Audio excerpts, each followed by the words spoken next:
was it the Monday or the Tuesday, I can't remember, after that Saturday, that the Sun newspaper came out, and, you know, I mean, like everybody else, I mean, just felt absolutely outraged by it. But it was, you know, it was just so clear what was going on in terms of, you know, this kind of conspiracy that was going on to blame the Liverpool fans. The truth in their eyes was that Liverpool fans were drunk at the game, that they kicked down a gate.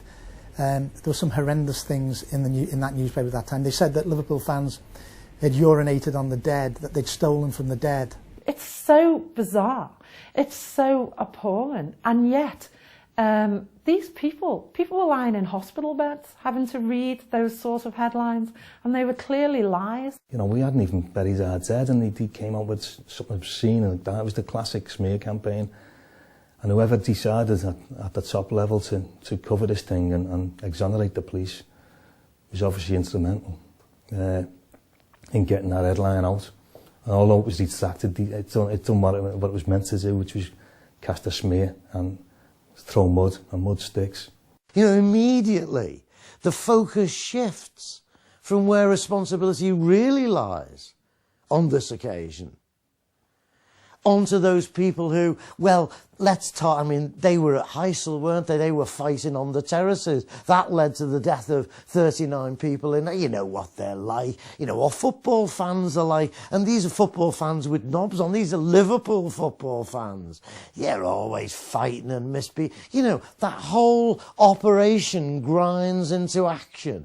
And so they're immediately characterised as the worst kinds of people you can imagine. I actually read that headline on the way back down to Hillsborough, because part of the drop-in centres that were going on there, the psychologists, and they invited everyone who wanted to go back onto coaches to go back down to Hillsborough.